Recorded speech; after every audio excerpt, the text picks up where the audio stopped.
So, Sunny Hostin is facing backlash for defending Kanye West. Before you watch the video, make sure you subscribe and you click the bell and give me a thumbs up and let me know. Let me know what you think in the comments below.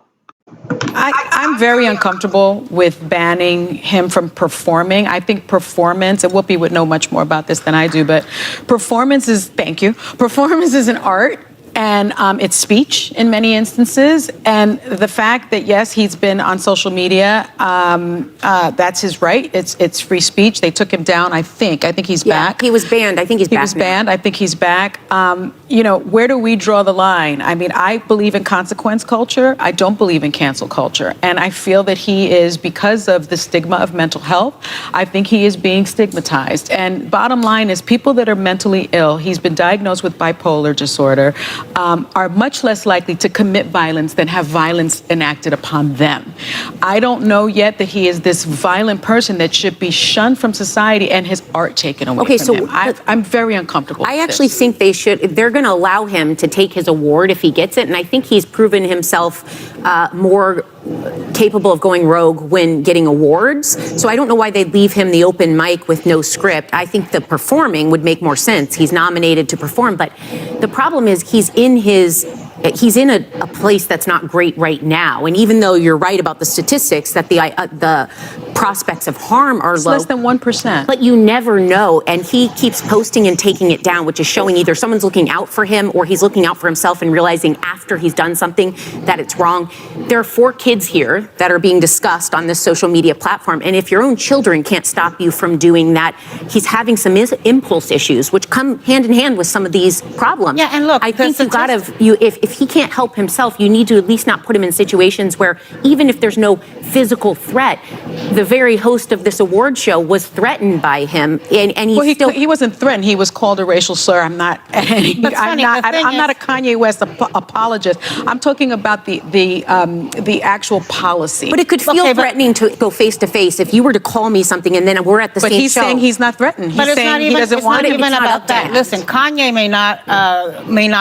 may not go and perpetrate an act of violence, but Kanye has got millions and millions of very loyal fans who get ginned up by the things that he's been posting against Pete Davidson, that he's been posting against D.L. Hewley, that he's been posting against Kim Kardashian. They've had to beef up their security. They've had to do all these other things. And so whether Kanye does something or not is one issue. But he's got all these people who he influences. And once you give that guy the mic, and he's going to do with it whatever he wants. Yeah, but we have something called the First Amendment in this country. We have freedom of speech. We have freedom of expression. and we're canceling Kanye West for something he may do.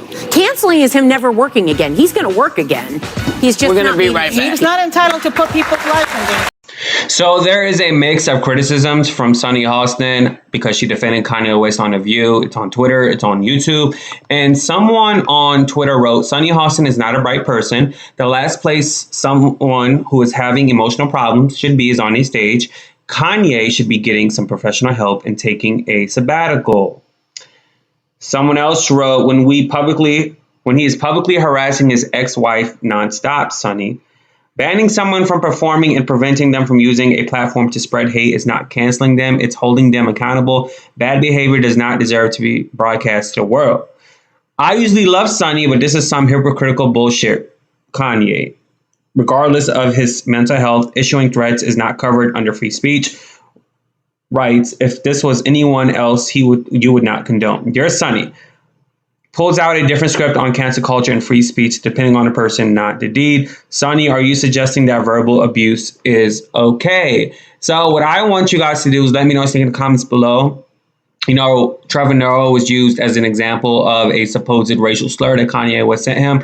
And Trevor Noah seemed to be very classy to the situation. He's speaking from a more of a concerning part because his mother was shot in the head by Trevor Noah's stepfather. And so he is speaking from something that he lived with, and he does not want to see a situation ensue with Kanye West, with the threats and the things he wants to do with Pete Davidson. You know, from where I see it, it's pretty evident that Kim Kardashian, the type of men she likes, are, you know, really not well there in the head. Pete Davidson, in my opinion, is no different than Kanye West. He also has mental health issues. He also goes to rehab and is dealing with his own situations. And so, from him sending the text messages saying, I'm in bed with your wife, from him even having tattoos of Kim Kardashian on his body when literally they just been in a relationship, that's concerning. So, Kim, you need to up your security when you get rid of Pete Davidson as well, because ish gonna hit the fan, my friend. Like, something's gonna happen, and you're attracting the wrong guy, and you're being with the wrong guy when you have several children, and you need to set an example as a mother to who you bring your kids around with, right? Like, the kids should be the number one priority. But then again, they're celebrities, so let me know what you think in the comments below. Be sure to subscribe and you click the bell. Thank you so much for the support so far. I appreciate every single one of you. Deuces. Yay! Yay!